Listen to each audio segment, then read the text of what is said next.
there's been a lot of lies spread by very influential podcasters or commentators like Tucker Carlson, Candace Owens, Ian Carroll, usual suspects, right? That are trying to allude to the fact, or Ian Carroll has actually stated a number of times, in fact, that Israel is responsible for killing Charlie Kirk.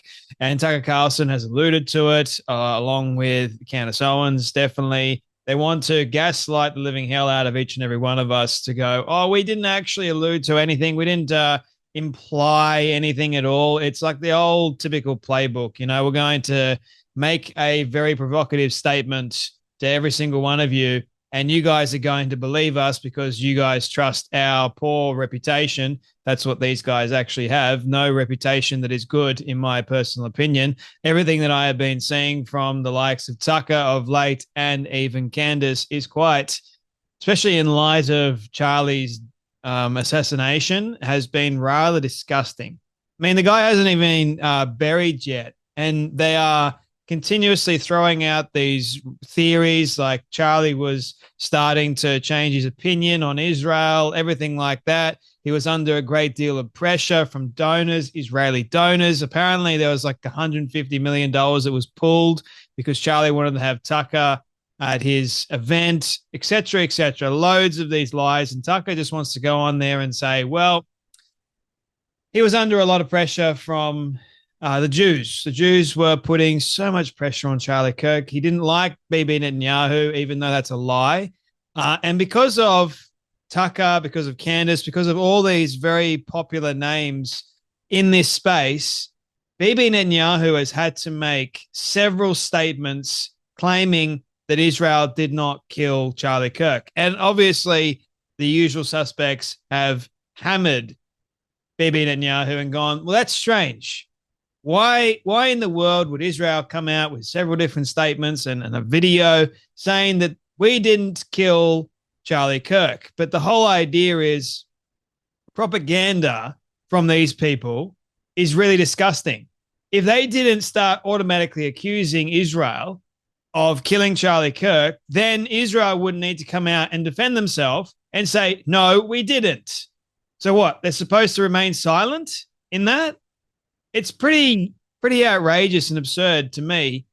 Now, one of the things that I'm getting really sick and tired of is Tucker Carlson always going on about how, well, America is turning its back on Israel. I'm changing my mind on Israel, all that sort of stuff. It's totally ridiculous. Ted Cruz has blasted Tucker Carlson by saying, I'm really getting tired of Tucker and his cronies falsely claiming Charlie agreed with me that Israel is terrible and the problem in America is all the damn Jews.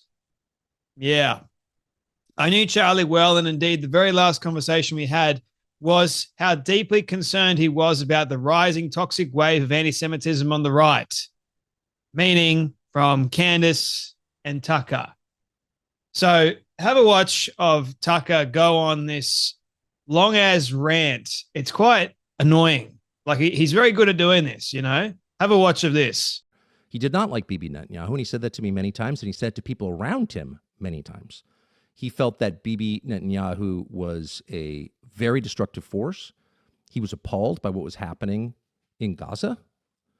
He was, above all, resentful that he believed Netanyahu was using the United States to prosecute his wars for the benefit of his country, and that it was shameful and embarrassing and bad for the United States, and he resented it. Didn't hate Netanyahu. He wasn't out there with a placard saying that, but he certainly expressed that to me and a lot of other people. And there's no question that Bibi's defenders on the internet will call me a liar or a kook, but that's a fact. And enough text messages exist that I think it can probably be verified in pretty short order. Not that it needs to be, because that is true. Shortly after that speech, there was a very intense attack on Charlie, and to some extent on me, not that I really noticed. But on him, I have no donors. He had $100 million worth of donors. And so, because he was involved in a different project from just yapping on the internet, which is what I do for a living, he was dependent to a great extent on his donors, of course. It's a nonprofit. And they went after him and tormented him. Not all, of course. Many were supportive, but the ones who were offended by my speech, and there was a small, very intense group who were, tormented Charlie Kirk until the day he died. You know what's interesting to me? Charlie hasn't even been dead. He's been dead a week. And this was before he had been dead a week. My question is, if he's really your friend, why in the world are you trying to even mention any of this sort of stuff? What good does it do? It doesn't bring him back. And in fact, continuously blaming and removing blame from the right people, the radical leftists that took his life, and then shifting it over to Israel and saying, well, he was under a lot of pressure from his donors because, well, he was going to platform me and they were offended by Tucker's comments and et cetera, et cetera. So it was bad. I'm looking at this and just going, what is the point of talking about this, especially now? Why didn't you guys talk about it before he was killed? About the donor pressure, and if he was really under a lot of it, why not mention it? Why are we going to talk about it after the fact? After he's been killed? He hasn't even been put in the ground yet. And you guys want to bring this up. Like, Charlie loved Israel. He was constantly standing up for Israel. Why in the world are these people trying to distract from the real problem in America at the moment? Radical leftism, these horrible, disgusting ideals and ideologies. Like, no, instead they want to paint this picture and this story of how bad Israel is and how badly they treated him to the very end. And so that must mean, or must allude to, that Israel is at fault. And they want to throw Bill Ackman under the bus, and even more so Seth Dillon. So the whole Hamptons thing, I mean, that was this week, constantly going after Seth Dillon, and Tucker has lied a number of times. That's proven by Seth Dillon. And I mean, I trust people that have got good character. Seth Dillon, Bill Ackman. I don't think any of these people would have any reason to lie. However, Tucker and Candace, their track record at the moment has been one of just lie after lie after lie. And it's quite disgusting, if you ask me. I think a lot of people are getting sick of it. Tucker Carlson reveals that Charlie Kirk told him many times in private that he did not like Benjamin Netanyahu. Yeah. I'm going to tell you this after Charlie's not here, so Charlie can't confirm it. But apparently text messages do exist. He was tormented by his Israeli donors until the day he died. Right. According to Tucker, he doesn't have donors. But anyway, watch this. This is to close off this video. Watch this. Tucker Carlson goes on a very, very weird and dumb rant about Bill Ackman. Have a watch. Interpreted, but I invoked Bill Ackman.